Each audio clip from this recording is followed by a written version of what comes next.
show host tonight for Safe Point. Joining me is Amiad Fredman. Oh, I nailed that. Look at that. It was beautiful. That was poetry. I was that was so poetry. nervous. Could you tell I was nervous? I was so nervous. But thank you so much, Dr. Fredman, for being here. I appreciate you. I appreciate the time you've taken to get to know us. Let me tell you about Dr. Fredman a little bit.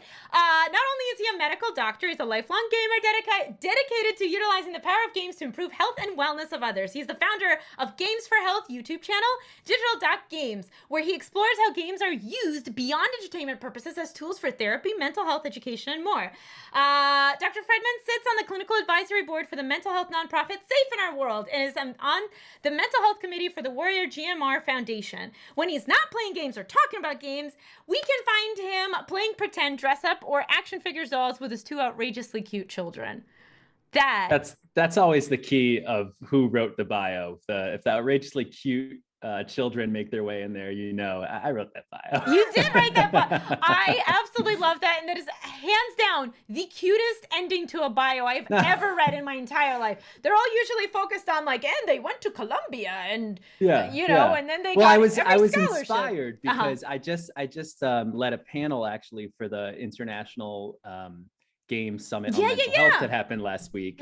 And and it was a panel on games and medicine, and one of the panelists that we had something like that, like a little key into her personal life, her hobbies, things like that. And I appreciate, what, we're all human here. We have things that we do, kids that we play with behind the camera, so I figured I'd sneak that one in. I love that. Because that's freaking human, right? And I feel like you've kind of been more or less kind of trying to prove that exact point for your entire career, right? Like, it's why you didn't become I know I'm jumping the gun here, but it's an easy transition, and it's why you didn't become a medical practicing doctor, and you're doing what you're doing instead, because you're like, hey, I'm gonna do what I like doing instead of doing what somebody else thinks I should be doing, which it's like I didn't have a choice. It's funny. It's like I've always been fighting this or using it in some way, but even since elementary school, I mean, unless I was really excited about something, I couldn't get my head around it. It was hard for me to throw myself into it and really believe in it. So yeah, that's sort of been my story throughout every episode of education from elementary school on, is when I'm passionate about something, when I'm really excited about something, that's when the magic happens. And I think, that's all just admitting who you really are. And right, I mean, we could talk about it, but going through medical school and then all of a sudden kind of feeling oh my God, do I belong? Do I not belong? And I think that's a common feeling for so many people in every job, right? The imposter syndrome there. Yep. But then being no, I want to spend time with my family. I don't want to miss, nights for years on end, putting my daughter to sleep and things like that. So just being honest with yourself, I've always tried to do that. I can't really help but do that, I guess. I love that. I love that so much. And so I don't mean to pathologize you and stop me hard in my tracks if I do in any way, but I would like to know, because I thought, from what I know about my own ADHD, that is an ADHD kind of tendency. Do you have any other mental health diagnoses that you are open to disclosing? Or I don't. I feel very fortunate that for the majority of my life, I mean, that's just not something that I've had to struggle with to the point where I've had have had a diagnosis of a mental health disorder. So I'm very aware of that and very fortunate of that. Now, of course, everyone has their struggles. Everyone battles with anxiety and ups and downs and everything. And yeah, no, I've never explored, I guess, the mental health side, that intimately, or at least never have had to, which I feel very aware of. Good. Okay. That's why we ask. Okay. So then I always ask, so why is mental health important to you? Why dig into that? Well, it's funny. So if I would have, just a little bit of background, right, to set the stage, right? So I went through 4 years of pre-med, undergrad, went through 4 years of medical school. And at some point, started to kind of be keyed on to the idea that, hey, maybe practicing medicine in the traditional sense, seeing patients in the hospital or in the clinic, maybe that's not how I use my medical background and my MD. Now, if I would have, that was a whole process, right? So if I would have used my MD in the more traditional way, I probably would have been a psychiatrist. That was, of all my rotations, really what grabbed me the most. And I actually didn't expect that. When I went into medical school, I wanted to be a pediatrician because that's just the population, the age population I've always loved. I was camp counselor. See that. You have that like excitement, that air about you. I totally see that. Yeah, and that's kind of funny because that's sort of how the gaming kind of slipped in there. I would talk to my pediatric patients on my pediatric rotations to kind of break down those barriers. I'd start talking to them about Fortnite and everything, and I kind of saw firsthand that when you bring up games and kind of get into their realm of what's cool and interests, it really was like a complete wall just lifted of how the patients, how the kids would be able to talk to me. And it was always, I could tell that moment when they went from, oh, here's just another, because I guess to them I was some old guy, but here's just some other old guy trying to talk to me about video games. But when I could get into the nitty gritty and be like, well, so, what's your favorite weapons? I like to land here. Where do you like to land? We could open it up. But so anyway, though, it actually, when I rotated to psychiatry, that's really what jumped out at me. And the reason is because all of the things that frustrated me about practicing medicine as a physician was that didn't exist the most in psychiatry. What I mean by that is psychiatry, there was such an emphasis, kind of obviously, on the patient, and being in the patient's room was so much more than just a means to an end. That was the core of it, right? You only are going to get to your outcome, to what you need to happen, by being physically with the patient, talking with them and understanding them. So for me, one of the frustrations of medicine was, kind of being taken away from the patient and put more, on the computer or whatever it is. But psychiatry, that wasn't as much the case. So if I would have done it, and that's certainly what, I guess professionally, the mental health, but and then I'll end my rant. But funny enough, all your rants, we're here for the rants. That's what you're not getting paid for, so you're good. Wait, this isn't paid? You didn't. Oh, sorry, it's breaking up. But yeah, it's kind of funny because it was only after I was sort of in the streaming realm, sort of after ed school, when I had already decided not to practice in the traditional sense, that mental health sort of took on another meaning in my life. And that was very much getting in the streaming game and meeting people like you and what you're trying to do here on your channel. And trying to think as, okay, with someone with my medical background, how can I make a difference in the gaming space?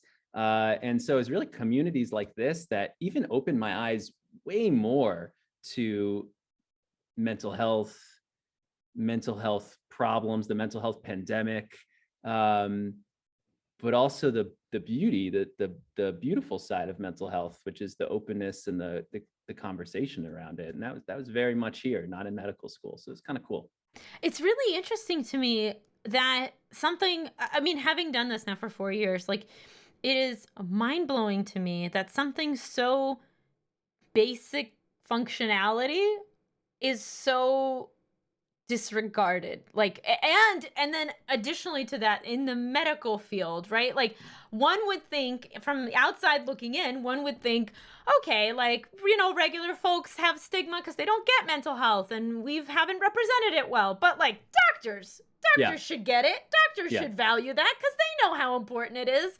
And I know, I've heard of plenty of stories of doctors burning out, of having to leave. I mean, COVID has brought all of that bubbling up, rushing to the surface, right? About how poor the mental health care system is for our medical providers. And that just absolutely blows my mind in its own way. Right. I mean, I didn't even think about that, but that's so true. I mean, burnout certainly for me is very near and dear to my heart. I have a lot of physicians in my family. I now know a lot of physicians, certainly know physicians with, the definition of the term. I mean, that's them, right? And that was sort of for me, going down this path, be like, hey, Amiad, if you keep going this way, that's where you're headed. I mean, that's where all signs point to for me. I knew that burnout was in my future if I didn't make a change for myself. So yeah, it's certainly now, my hope is really to be able to improve the system from the outside, which usually they say you have to improve the system, work the system from the inside. But for me, I actually think I'm more valuable on the outside. So certainly that's one of the big areas that's passionate to me in regards to mental health. I actually agree with that very much, because I do understand there's a lot of change that you can bring in from within, and there's absolutely value to that. I don't want to dismiss that, but the amount of change that, like, I think in the 4 years that even I've been streaming, and I'm not taking credit for it, but just in the process of what I've been trying to do and seeing how the mental health sphere has even changed on Twitch, as somebody who wasn't really a gamer, coming in from it from the outside, like, I think you do make a big difference. I think you do. Yeah. It does take sometimes somebody from the outside to be like, I see that you're all kind of looking within your own box. Here I am outside the box, and outside looking in, this is what it looks like, and this is how you can fix it. And it comes down to time, right? I mean, I think doctors are victims of the system, just like so many other people. And that's sort of like just a self-fulfilling prophecy, just a loop that kind of, builds on itself and worsens or continues. But for me, I hope that someone with inside, baseball knowledge, to be able to be that missing piece will know I have the time actually to work on some of these problems. And that's, I think about some of the mental health issues in medicine. You mentioned burnout, you mentioned, even doctors not understanding their patients and importance that mental health, that whole component, that whole brain, that whole organ up there, how important that part is. I think so much of it comes down to time, and that a lot of these doctors are just so pressed, every second. And kind of how medicine has become more specialized over the past, decade. A lot of people are just kind of operating in their own box of what that specialty is, whether that's the heart, the lungs, whatever it is. And if they need to worry about the other organ systems, well, then they can consult for that. And of course, this is blanket statements. This isn't always true. Of course. Yeah, systematically, this is kind of where medicine's at and where it's going. So that has some benefits to it, but certainly has some cons. That the psychiatry people, the psychiatrists, they're the ones that understand the brain. So you have a patient who's, not being compliant or giving you trouble, let's call a psychiatrist, right? And that's not really treating the patient and seeing the patient as a whole. It's kind of segmenting them. So it's tough. It is. And I also think about the fact that mental health tends to be the kind of the last thing on people's minds.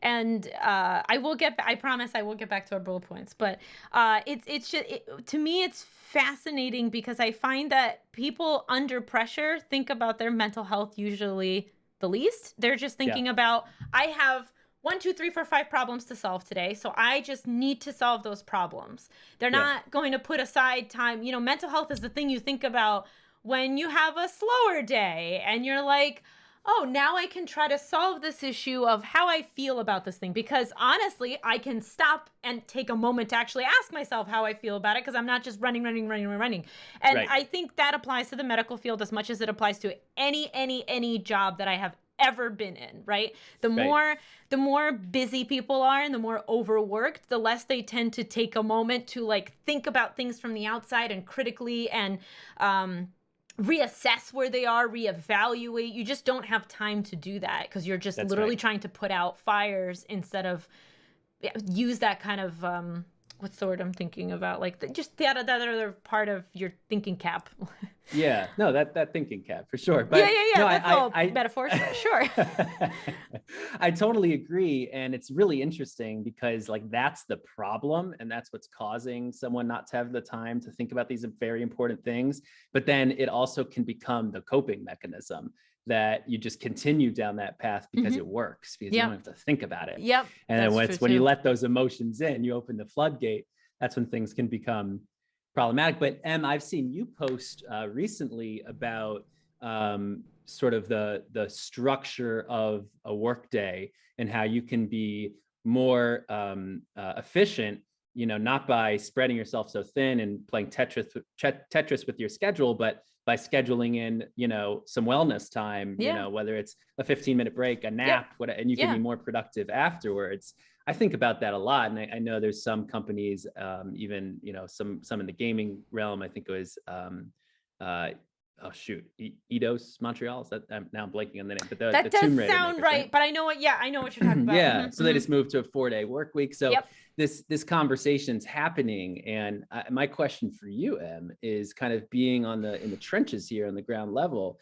Have you seen now over the past year with the pandemic, mental health awareness, I think is trending in the right direction. Do you think we're going in the right direction? Do you see an improvement there? Do you see more people, and the important people taking a step back and saying, well, let's think again how we're structuring our work days and how we're prioritizing mental health in our day-to-day lives? I don't think we're in like this giant wave of change, but I do think we are making big strides slowly. So one, I feel like it's hard for me to comment on that because everything I see and do, because this is what Twitter feeds me, is mental health. So everybody's talking about mental health where I'm from. Right. And then, once in a while, like I'll bring up to my neighbor, like, I'm a mental health advocate and after work. And she's like,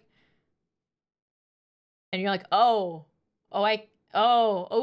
Ooh, you don't know what to do with this information. Okay, right. All right. Does not compute. It does not compute, right? Like that made you feel awkward and uncomfortable. Whereas for me, mental health is just like, it's just a topic, So I do think, but I also see, like, for example, how we handled mental health during the Olympics. Like, that made huge, very impactful waves. Right. People right now are really heavily talking about the burnout that physicians are experiencing as they're treating COVID.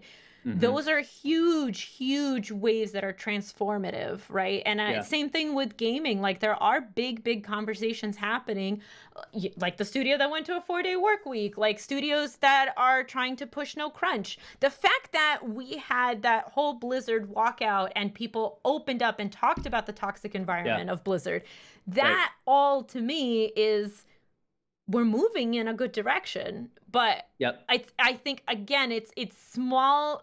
It's big waves, but not often. Yeah. No, that's really interesting way to put it. And I like that big waves, but we're taking our time. It's interesting because, I dove into this realm of video games in health, right? Or video games in medicine. Right. And I've surprised myself many times of how many parallels there are in places that I certainly didn't expect to find initially. And in the burnout side, just like you mentioned, there's so many parallels, culture, sort of tradition, a male dominated field, or at least historically so, things kind of in the DNA of the games industry and the medical industry that are so similar. Mm-hmm. And it's really fun for me to actually get to work at companies that are blending the two. So you have game developers working with healthcare professionals. It is really interesting to navigate that space. Yeah. Of like, how do they work together? What are the issues that come up? Like, what are the synergies?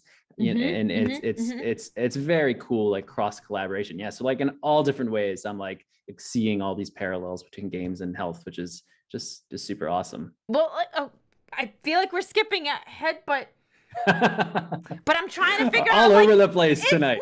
No, it's so good. I love having conversations, and I always say like, hey, these are conversations and the bullet points are just starting points. Yeah. And then I'm like, we get to a point where I'm like, it's getting really good. And I'm like, do I pull back and like make sure we hit all of our points? Right. Or do we just like run in the direction that we're going in and just embrace that? I'm gonna run. Okay. You're gonna run. Take you in another tangent. All right. So speaking of this is another one that comes up in my mind of like similarities where I wouldn't expect it. Like, and I think it's so interesting to see what skills that I learned in medical school and practicing via doctor that have bled now into other areas of life. And I think this is something that I like to talk about, and I like to ask other people, if, what to think about, and what do you learn in your day job that you carry into your personal life, or what do you learn in school? Maybe you went to school for something like me and then kind of did something different.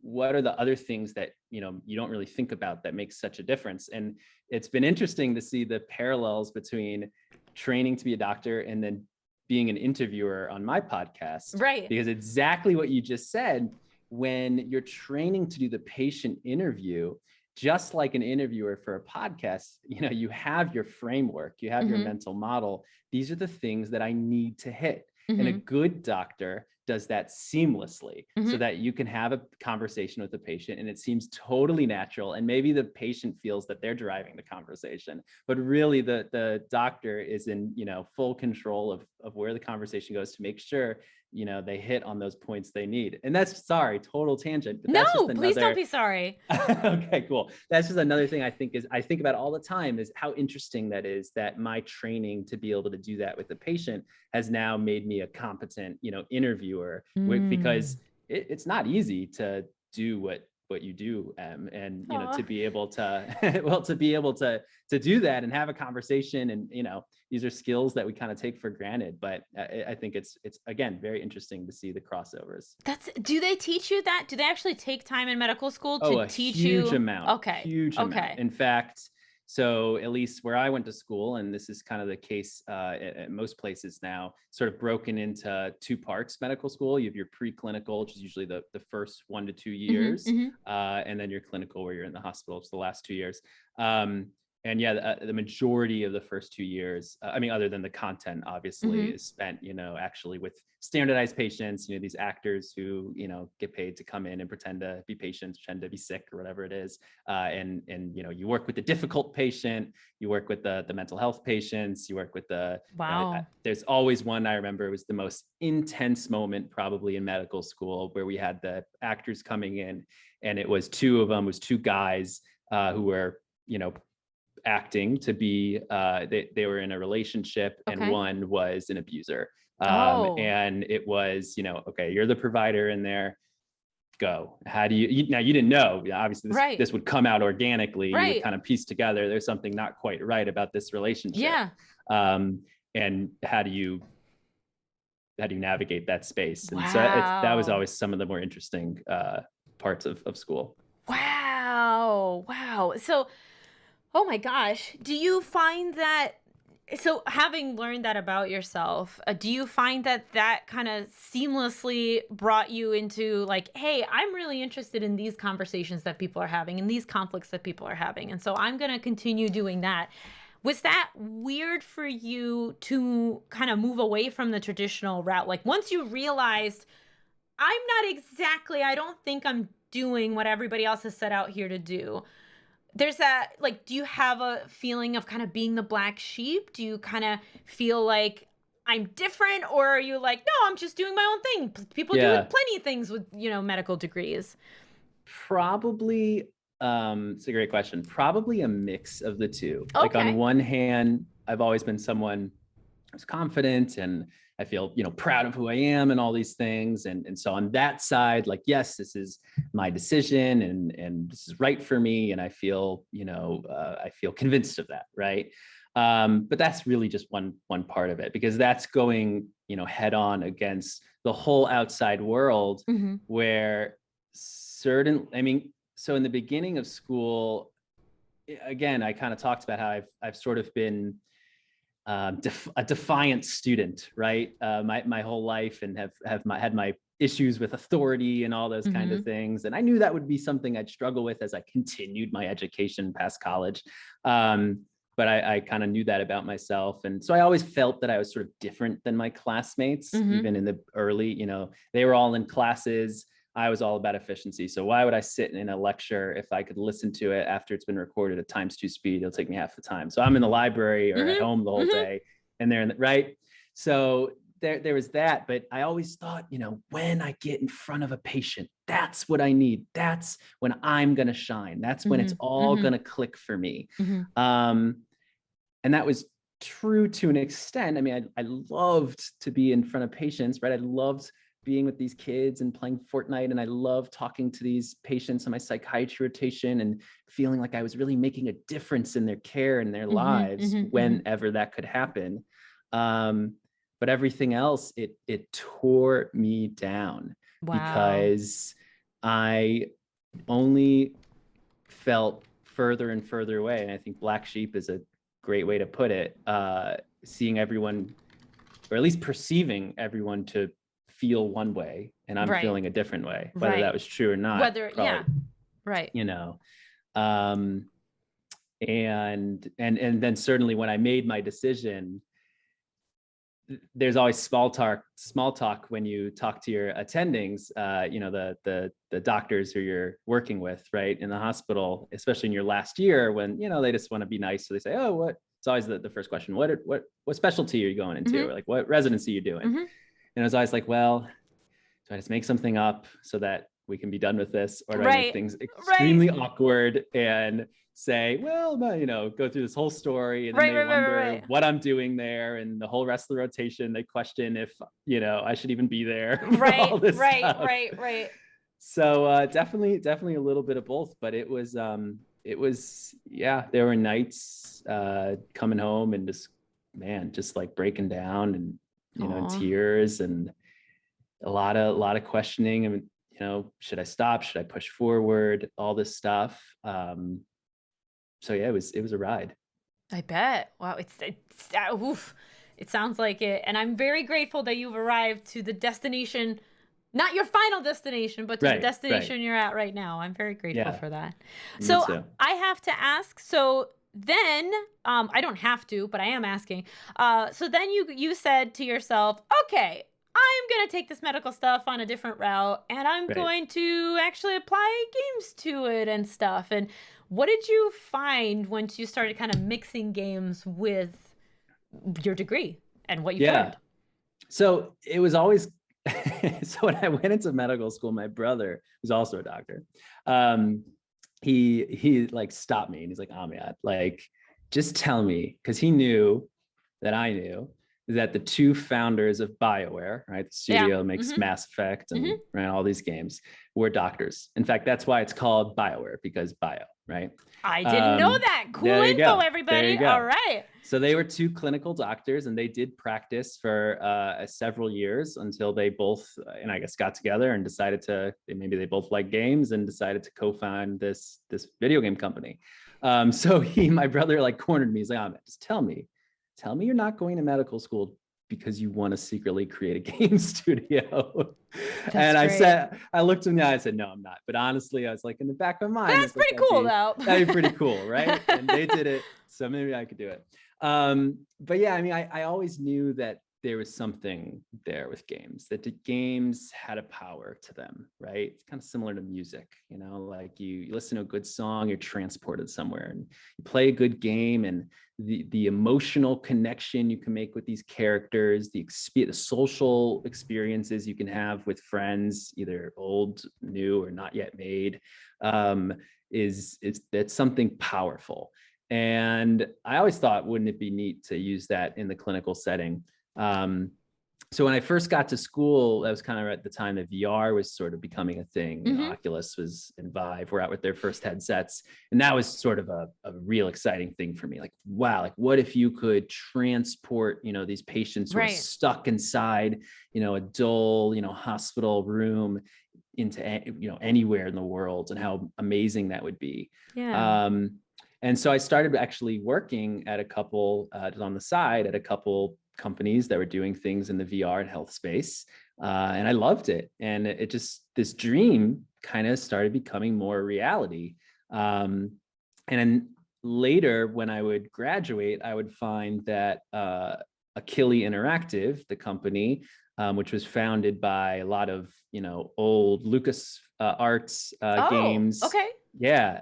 Employees and things like that, and a lot of talent from the games industry, as well as a very brilliant neurologist Adam Ghazali, they created the first ever, game as a medicine. It's actually a FDA approved treatment for ADHD by playing a game.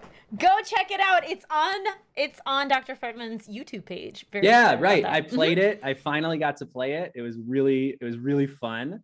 And I've been wanting to do that for a while. So kind of when that came out, that was sort of the proof, that, hey, there's something to this. And therefore these companies are going to need people who are medically minded and that have that gaming, interest and knowledge. So that was sort of the belief. And I just started bugging people on LinkedIn until they would give me opportunities. I love that. That's amazing. You literally, I mean, nobody is a lone wolf. Somebody believes in what you're doing and helps you a little bit up and all of that. But you really did build, when you got lost, you really did build what you wanted to see. And that's pretty cool. Because sometimes you don't always know what you want to see. You don't always know what you need. You just kind of know you don't like what you have. And so you kind of have to start laying down a foundation on something that you don't even know what the final blueprint is going to be. You just know that it needs a foundation. And so that's really, really cool that you built that for yourself. That's really freaking impressive. That's awesome. Well, I always, and that's why I'm really happy we were able to talk about it tonight, because I always say, like, my virtual door is open to anyone, whether you're in the medical field or not. If you're struggling sort of in your career and maybe you're not where you want to be, or you want to be somewhere else, or whatever that is, I don't have the answers, but I'm happy to talk about it and be any sort of help that I can on the path, because I've lived that path. I know it. I know how challenging it is. It was very isolating for me. So certainly one of the things that I want is to give back to, help other people who are doing that. So seriously, if you're listening and that's resonating with you, it's at DigitalDocMD, just DM me, because we could set up a talk. Oh, I love that. Thank you so much. Okay, so I have to ask the $1 million question that I hope makes Zeitgeist proud as I ask it. Oh, no. No, it's not about Tim Curry. Okay. Woo! It's not about Tim Curry. My heart just jumped because I had homework to do. I didn't do it. Rachel is haunting me. Everywhere I go, I will not live it down. Listen, it's just a step to the left and it's just a twist to the right. It's all good. Okay, so I want to talk about, you're talking a lot about like games and they're awesome and I'm using them because they're good for health and stuff. Do you believe, this is I'm a bad journalist, but do you believe that games can be harmful to people as well? And are they like medically harmful to people? Okay, so there's the I get it. There's the Zeitgeist question. It's such an easier question than the other one I could have had. I know Rachel's in the chat. She's cracking up. Dying, absolutely dying. So yes, absolutely. Games can be harmful to people. And that is something that we should be aware of. So the subject that comes to everyone's mind when this topic comes up, probably called loot boxes, right? But the big one is gaming addiction and how that was added to, as diagnostic. Yes, right. Maybe there's a few rants on Zeitgeist Twitter about it, maybe. Yeah. And as a concept, I am not upset that has been brought to the attention, right? Okay. I think that certainly there are those who struggle from compulsive gaming, right? Gaming to unhealthy habits. It's a wonderful medium. It's very entertaining, but it could take up a lot of time. And it's really easy, especially for some people, to let it take up more time than it should. And I think that conversation is important to have and is important to get out. And I think it's important to educate parents about that. One of the interviews I did on my channel was with Andy Robertson, who is the founder of Taming Gaming and the family video game database, sort of like a family gaming expert. And that's his whole thing is parents should be gaming, by themselves with their kids to understand it, right? To be able to have those conversations, to be on the ground level with them. So I think that's really important. Now go watch Zeitgeist videos, because they're much better than anything I can ever have. And honestly, I learned about the topic from the Zeitgeist videos as well.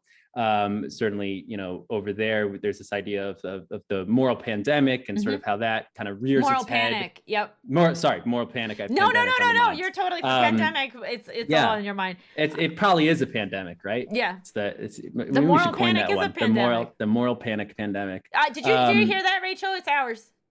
Sorry. Don't go making a video about that. That's trademarked. Yeah. Well, pay us royalties. And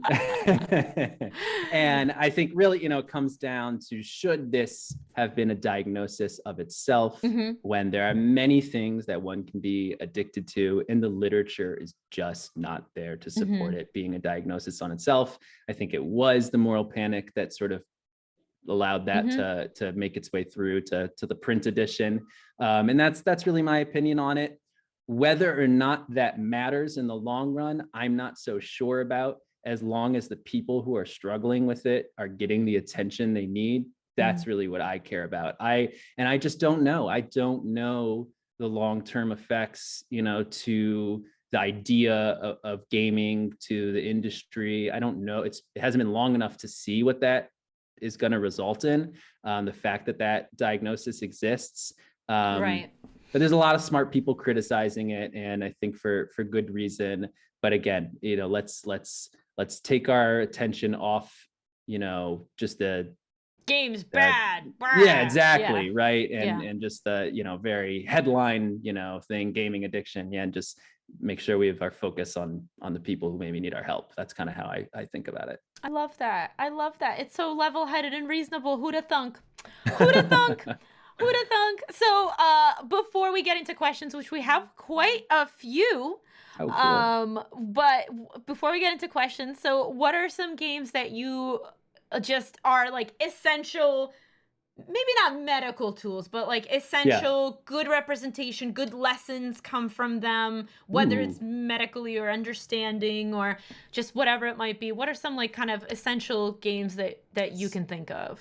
It's an awesome question. Well, essential games for thinking. Some of the ones that I've explored on my channel, I really like, because they're friendly to the gamer and they're friendly to, the non-gamer, right? Somewhat. And these are more of the walking sim genres. And so I find these games really great because they're really accessible, which means that even if you never played a game in your life, you could play these games. And it just requires kind of walking through the world, clicking on things, and choosing dialogue often. So some of right now I'm playing every week. I'm continuing Life is Strange: True Colors, which I think you played here as well, right? I did. We played, and then we played some of it like in the back end, just in Discord, because we made it a little personal, and we're gonna go back and explore the DLC too. And oh, is there DLC? Yeah, so I love it so far. I didn't play all of 2, but I really love Life is Strange, the original. Yes. Ooh. And those are games that I think are really great because they're really interesting stories. They're character studies, but they always touch on those mental health themes. And some of the other ones that come to mind that I've explored on the channel, What Remains of Edith Finch, I think is a great one. There's a wonderful game that I would love, actually, sort of once COVID, settles down. I would love to do this with the local medical school here in Missouri. But there's a game about, it's called Before I Forget. And it's a lovely game by an indie team, Threefold Studios. And it's about an an adult woman with early onset dementia. And it's a probably 2-hour game or something like that. But you really, at least I felt, that you really get this insight into what it may be like to be someone who lives with dementia. And I think my favorite thing about a game, and what I think is a good game for health, or serious game, or game about a serious topic, is if they use actual game design and game mechanics to help portray that to help feeling. People understand that. Exactly. Yes. Exactly. Yes. And I think there's this one scene in the game where she, you know, has the urge to go to the bathroom, and she's trying to find the bathroom, but she can't remember where the bathroom is. Oh. And the level design was really, really intelligently designed there, because the hallway, the orientation of the rooms kind of keeps changing. So you actually can't win that scenario. You'll never find the bathroom there. And I thought it was just really powerful. That's really and you well really done. felt that. Yeah. So I'd love to kind of, when COVID, this was going to say, when, you know, COVID settles down a little bit and it's safer to return to some things, I'd love to like lead a sort of like a video game book club or something at a medical school. And I think every provider, every student, every doctor, you know, who's going to touch a patient with dementia, which is probably everybody, honestly should play this game, because I've taken care of patients with dementia, and I learn, you know, a lot. I learn extra from playing this game that I didn't learn from just, you know, being involved in their care. So that Before I Forget is on the top of my list, I'd say. That's awesome. I really felt, so the last Life is Strange that just came out, it's not to spoil it, but the main character is an empath. And I thought that was a really, really great way to help people explore their emotions. Yeah. By going through this person who literally like feels them for other people, because it's a great way to like explain like, how does joy come to be to someone, you know, and or how did they get angry or sad or confused, or, you know, everything else. I just thought they did such a great job diving deep into how not just like what our emotions are, but like how we experience them, and then how other people see us experiencing them. I thought they did a good job. Totally. Yeah. I'm still earlier on. I'm 5 hours in, but I try to pause for moments while I'm playing in my streams, and, you know, pause for reflection, reflective questions and things like that. And one of the ones that keeps coming up a lot, which is a topic I'm interested about anyway, and I had a lecture on in medical school, was really, is empathy a good thing or a bad thing? And certainly if you're taking care of somebody, does it help or does it hurt to be empathetic? I think that's a really interesting thing that this game helps explore. And you know, also like, just as a lesson, that's kind of what I'm taking it away, right? Alex, the protagonist of that game, visibly sees an aura around someone when they're feeling a certain emotion, and she feels it, right? We don't have that ability, for better or for worse, but could we be more attentive in our day-to-day lives of the auras around other people? Could we stop and think? And when next time we're at the grocery store, what is the aura of the cashier? What is the aura of the person behind us? And how could we be, if not empathetic, at least sympathetic to those around us a little bit more? So that's kind of the lesson I'm trying to take from that game. I would love to hear your ongoing thoughts, because Alex actually struggles. I'm not going to spoil it, but I'm going to try to explain it without spoiling it. But Alex actually struggles with what to do with other people's emotions later on in the game. And I would love to know what you think about some of the choices, right? Because everything's a choice, and some of the choices the game gives you as ways to handle other people's emotions. And oh my God, I'm like really anxious about it. Just thinking about those choices, they plague me so much. They're so, oh my, I know I'm gonna replay it and like try to purposefully do opposite choices just to see how much, just to see what the changes are. But ooh, that game. Whenever I try to do that, to like replay a game, like if I you know, I'm usually good the first round, so maybe, you know, I'll try to be bad or something like that. I end up just making the same choices, because I'm like, no, but this is who she is. Like, this is what I want. That's right. Same. Yeah. I like to pretend. I know what I like to pretend that I'm like, I'm gonna be the bad guy, and then I'm like, but he wouldn't let that person die. That's mean. Don't. Totally. I'm totally the same way. Totally. Okay, now last question before our questions, because I noticed it on our list. I'm like, wait, we have to ask this, which is, what are digital therapeutics and why are they cool? Yes, well, they are super cool, and I'm super excited about it. So we mentioned Achille, and they have a game, Endeavor RX, that is designed from the ground up to be a therapy for kids. I think it's ages, oh boy, I don't know the ages, but kids, maybe 5 to 11, anyway, to treat ADHD in their children, in children. And the way that it's worked, the way that I like to, well, the way that Matt, who's the co-founder over there, explained it to me, and how I like to explain it, is that the medicine is really this algorithm that's happening behind the scenes. And I can explain a little bit about that. But the game is really to think about that as the pill surrounding the medicine, right? So if you take like a drug, like Advil or something like that, the pill is the case for the drug, the medicine inside.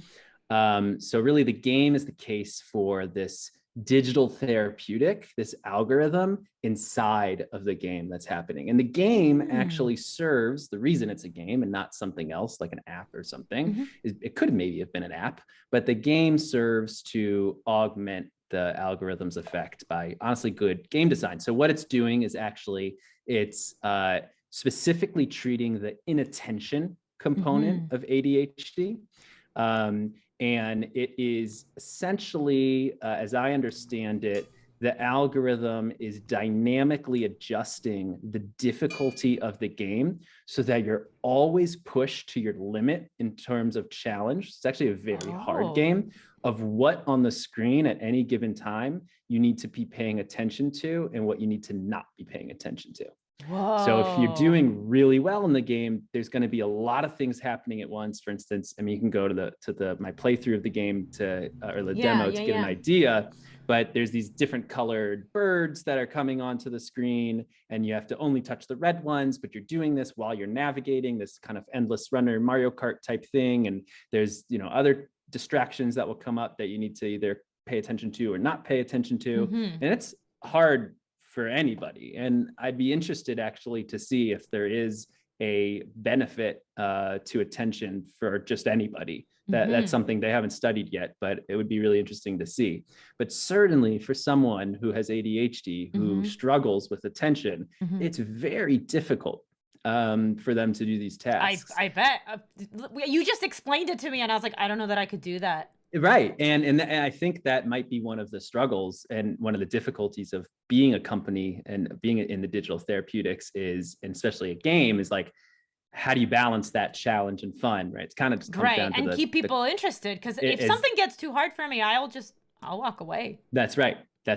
But for kids, especially maybe if they have their parents as motivating factors, the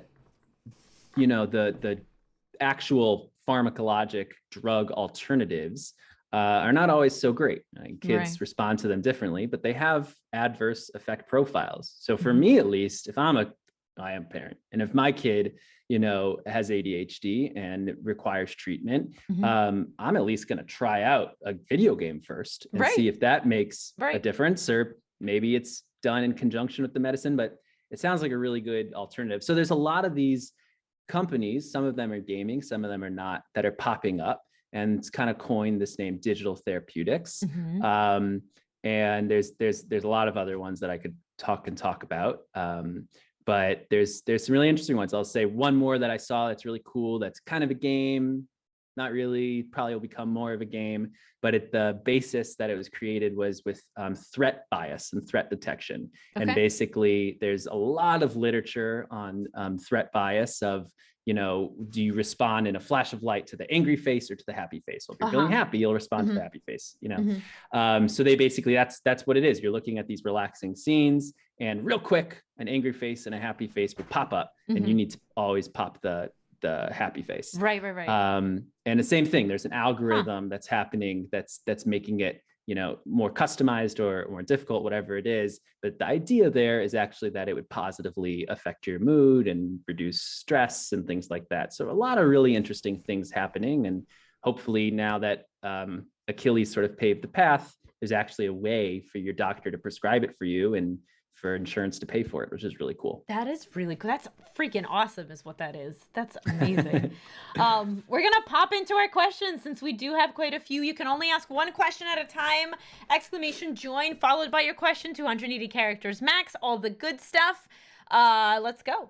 All right. Kylan Parker asks, Amiad, how do you stay motivated to achieve your goals?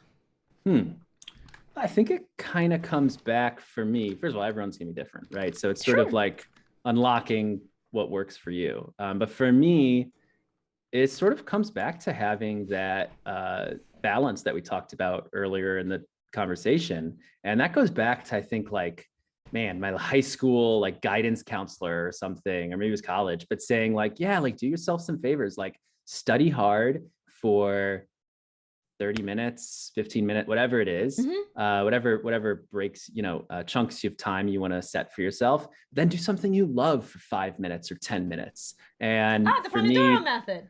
is that what it is? I Yeah, didn't even that's know. the thing. So I it believe came what from you're somewhere. describing is the Pomodoro method. Yeah, so the idea is, and they actually sell timers that go in these increments, and like the first is like 5 minutes working, 5 minutes off, and then 10 minutes working, 5 minutes off, and 15 minutes, and you're supposed to set a timer that is, Yeah. So exactly. So there we go. I'm not going to try to pronounce that, but you nailed it. So that for me was, has always been something that I've implemented in some way. So, now I can go longer stretches where I know I am just focused. And during that time, I mean, I am as productive as anything, because that is my time to be productive. And, like, for instance, today I was able to do that. And then when my break comes, I was able to hang out upstairs with my wife for an hour, which was like super fun. So I think, having that balance for me, it has been key. And I'm like now checking myself to see if that answers the question of motivation. But I think it does. I think for so me, it does. Yeah, you have to have little methods. Yeah, that's how I met. If I know my ADHD symptoms are particularly bad one day, like I wake up and I realize I just cannot focus on anything I'm reading. I'm skimming through stuff I should be reading intently. I will go to the Pomodoro method, and it works. 9 out of 10 times it helps me. It's a big saver. And yeah, I mean, I think that's the other part of it, right? Is like being honest with yourself. Like, if you're an hour of time spent working is not the same as another hour of time spent working. Yes. So yep. Right. Yep. I mean, just I could be an hour. You're working and working are not the same. Yeah. That's right. So if you're trying and it's just not hitting for you, like trying to take a step back and be like, hey, what do I need to do to make myself, or to get this work done?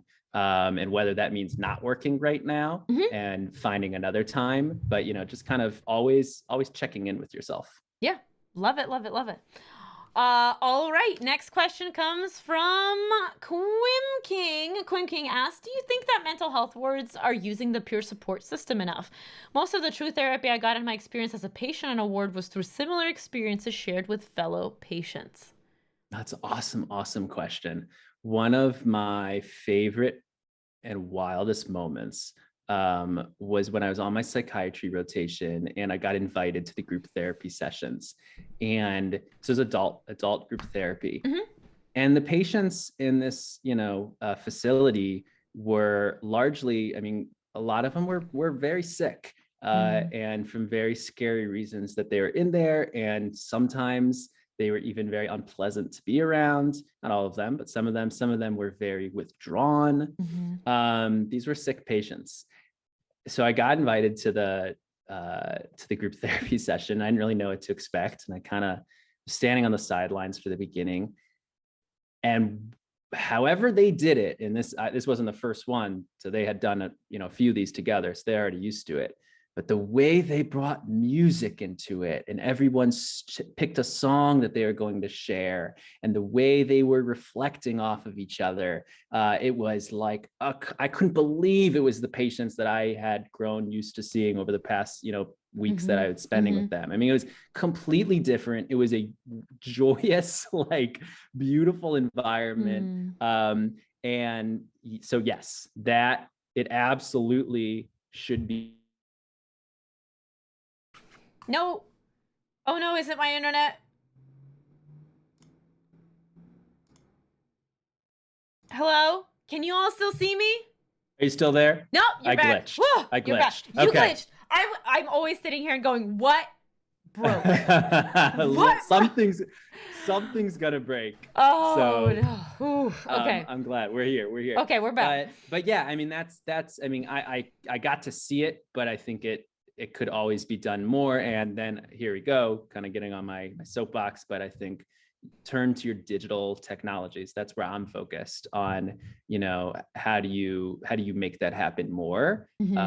There's Twitch. That doesn't have to be a therapy to be beneficial. Right.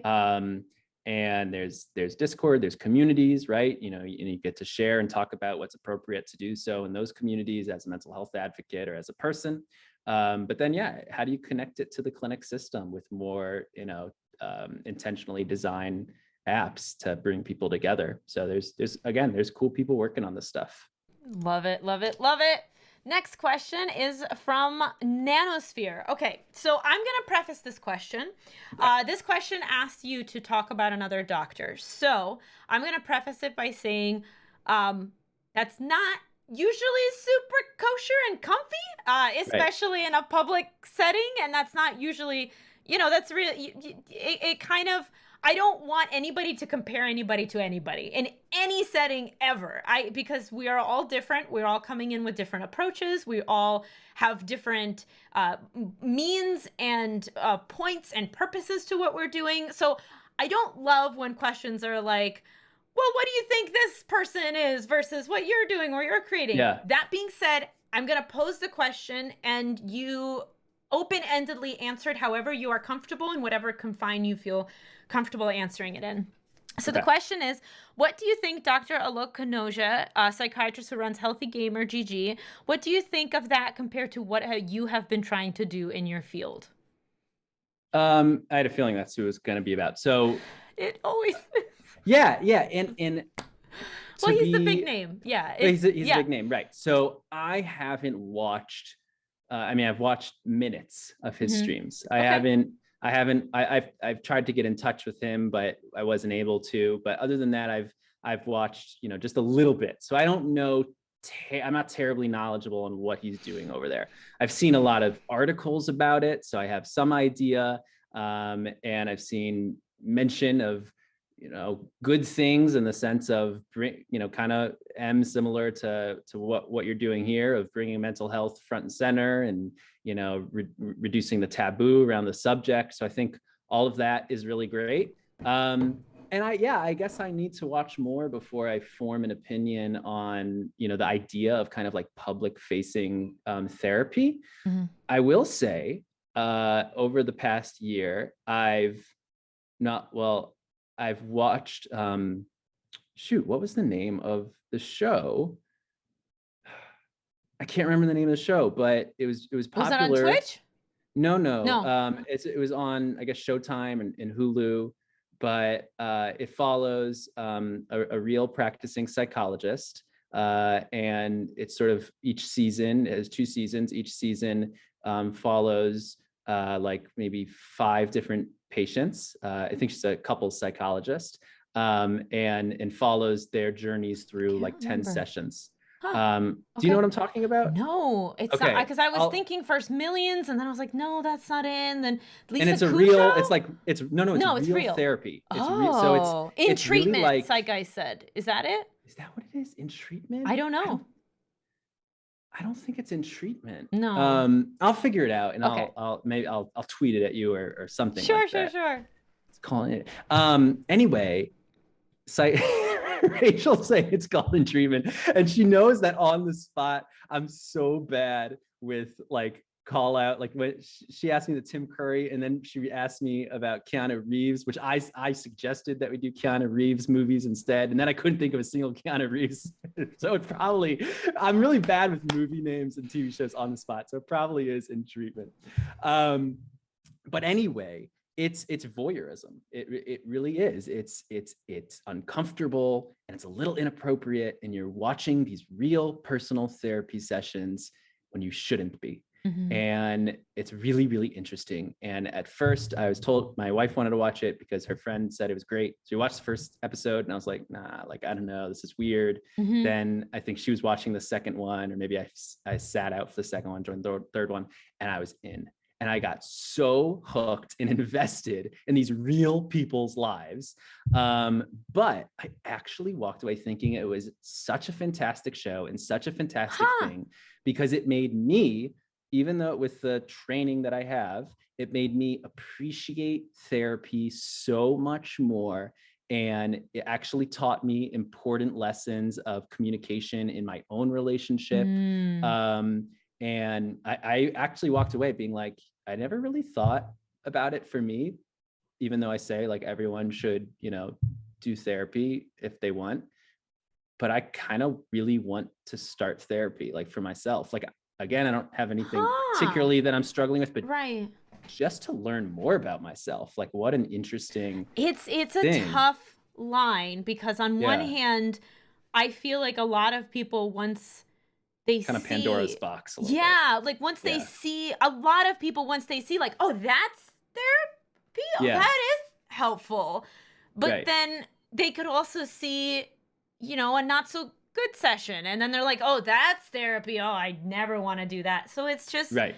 It's a really tough one. Like this was interesting because you got to see that longitudinal obviously it's edited and stuff like that, but yeah, I definitely get that. And now I'm reading another book called Maybe You Should Talk to Someone, or I think oh my God, I love Lori Gottlieb. I am obsessed with her. It is so good. That book brings you through every emotion of the human spectrum, and it is so real. And I know she kind of, fictionalized the situations. Right. But I don't know how far you are, so I'm not going to spoil it, or for anybody who hasn't read it yet. But it is such a good insight into what people come into therapy thinking it is and what it actually is. Exactly. Yeah. So all that is to say that I think there is something to bringing this into a public forum, however uncomfortable it might be. And that, I think, certainly is what Dr. K is doing over there. So I think I commend him for that. As far as how similar his work is from mine, it's very, very different. Very different. Yeah. Yeah. That's not what I'm doing. I am, not doing any type of clinical practice on my channel, just kind of talking about the subjects and more closely related to gaming. Okay. All right. Somebody says, Ancient Hydra says, it's couples therapy, a documentary series following four couples as they seek the help of psychoanalyst Dr. Orna Kuralnik with their troubled relationships. Yes. Thank you for being my brains. Okay. Yeah, Orna's the best. Next question, and this is, remember you said, how long is this? And I said, it's about an hour, but it could creep into it. We have 3 more questions, and I promise you're free to go. You're good. Okay, this one might take a while to answer, so just brace yourself. It's from Zeitgeist. Oh, no. Who's your favorite actor, and why is it Tim Curry? How do you feel about putting powdered collagen in my morning coffee? How do we feel about putting powdered collagen in my morning coffee? Zeitgeist? Zeitgeist. If you feel good about it, I want to support you in all your endeavors, and I want you to be happy. So if it makes you happy, then it makes me happy. All right. Easy. Next question. That's what I got for you. That's probably not what you expected. That is not what you expected. All right. Kyle asks, have any patient interviews ended with you questioning your abilities or knowledge? And if so, how do you react to that? Oh my God. Yeah. So it's kind of like, so in Maybe You Should Talk to Someone, right? Lori, she talks about her first time, like being in front of a patient, and like, it was so horrible because she, I guess this was when she was already trained to be a therapist. And her clock or the clock broke that was behind the patient. So the whole time she had no idea what time it was, and she didn't know if she'd end the session and all stuff. And that chapter of the book was so relatable because we talked about, right, like that art to the patient interview, and talking to a patient, but also needing to get something out of the patient as far as information. And yeah, I mean, I'm in no way an expert in that now or when I finished medical school, but certainly when I first started, it was rocky. There's an inherent trust that happens when someone comes to see a doctor, right? Mm-hmm. And for the most part, even though I'm wearing a short white coat, if I was in medical school, instead of a long white coat, and I always present myself or would always present myself as a medical student, not a doctor. A lot of times patients don't really hear that and they kind of just see doctor, right? So Mm-hmm. there's a lot of times just this trust that's happening that you in front of me know what you're talking about. But the truth of the matter is so often, especially early in the training, it couldn't be further from the truth, which is sort of a terrifying fact. But I always tried to handle that responsibly. So yeah, many times I'd walk out, but the most important thing is to always be honest and always admit when you don't know something. Never, ever, ever make something up just to save face. That's like a huge no. And it happens Just like in sometimes. life, Maybe you slip. period. Yeah. Yeah. Right. And Don't it do it. usually gets you in trouble or Yeah. makes you, at the very least, very nervous. Yeah. But yeah, I think it happens. It happens to everybody. Okay, Psych Guys followed up. Nobody else can follow up, but I have to. So is it pseudoscience, collagen for your coffee, or is it real? 3 question marks. I've never heard of it. I've heard of butter in your coffee, but I've never, like it's instead of breakfast, some people will just like throw in like a stick of butter or half a stick of butter into their coffee. Oh! Yeah. Get your calories, drink your calories, right? But I mean, like, wouldn't sweetener or milk do it? Why has it got to be butter? Yeah, well, it has like, that's the meal replacement from it, I guess. Yeah. I'm not recommending it, but I know my brother-in-law. I don't know. I really have never heard of that, and I'll look into it for you. I'll check the channels and ask the relevant powers that be. I'll see if I get you a more intelligent answer. All right. I think I've been scammed by targeted advertising. Our last question tonight is from Blipple who asks, what do you think of this? Games are like songs that tell a story, but it's a lifetime of song in each one. Whoa. Games are like songs that tell us a story, but it's a lifetime of songs in each one. I love that. Yeah. Love that. Yeah. That's beautiful. I'm trying to unwrap it a little bit. I think one of the interesting things about games, like a song, is that it can transport you back to a time. And like, I'll always remember like what I was doing, because it's such a spatial memory and tactical. I'll always remember like what I was doing, where I was, what part of my life I was in when I was playing a certain game.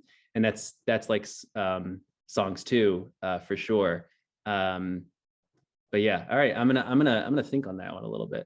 All right, you owe us some. No, I'm kidding. I'm kidding. Thank you so much for being here. Please tell everybody where they can find you, where they should follow up on you. I'm posting links in chat, but please plug away. Oh my gosh, 100%. First of all, Em, thank you so much for having me here. No, thank you to you. Stop it. This was the conversation I needed. Yes. So this was great. This was great. Awesome. Everyone, round of applause for Em in the chat for hosting this incredible show. But yeah, you can check me out. The best place to check out everything that I'm kind of doing is on YouTube. So that's youtube.com/digitaldocgames. And that has, chances are, if you stayed this long for the conversation, you'll find something that interests you over there. If it's not our very own Em, who I had the pleasure of hosting a little bit ago. So we had you on, but a lot of topics around mental health. There's even a playlist dedicated to all kind of the mental health stuff. But yeah, every Wednesday at 4 p.m. ET, I'm streaming Life is Strange. So tomorrow you can come jump in, and that's on YouTube. I did make the switch from Twitch to YouTube, just trying that out. And other than that, like I said, follow me on Twitter at digitaldocmd. And I look forward to connecting with you all. Thank you so much for being here. We're going to be right back. But thank you. Amiad, that was incredible. I know we're going to have plenty more conversations in the future, but I appreciate 100%. You being here tonight. Thank you so much. All right, everybody, we will be right back if I press all the right buttons.